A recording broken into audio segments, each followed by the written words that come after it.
আল্লাহ পাক বলেন ইন্না আনজালনাহু ফি লাইলাতিল কদর, নিঃসন্দেহে আমি কোরআনকে নাজিল করেছি কদরের রাতে। কোন রাতে?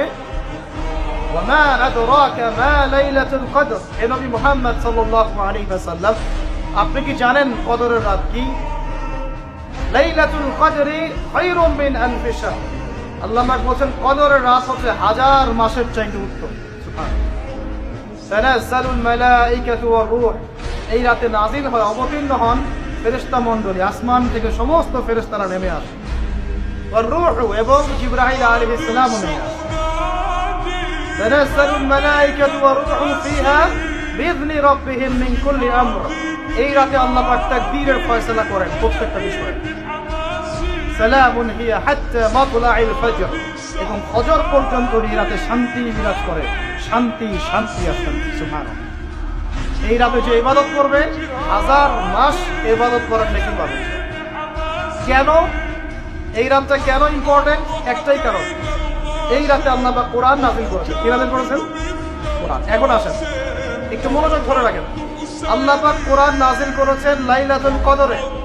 আর লাইলাতুল কদর কোন মাসে? শাবানে, রজবে না রমজানে?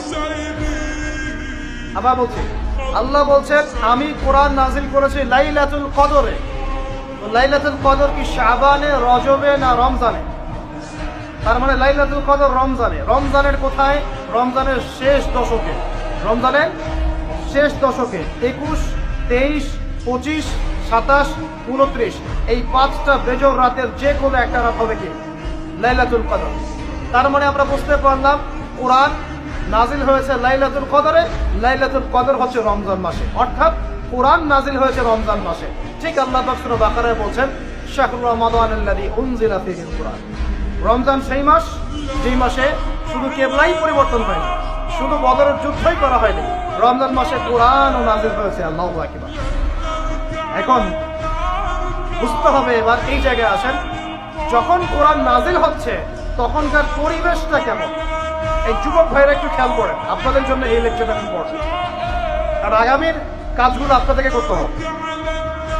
রমজান মাসে কোরআন নাজিল হয়েছে, এখন দেখবো আমরা কোরআন কোন প্রেক্ষাপটে নাজিল হয়েছে, কেন নাজিল হলো, কোরআন নাজিল হওয়ার কি প্রয়োজন ছিল বিশ্বে।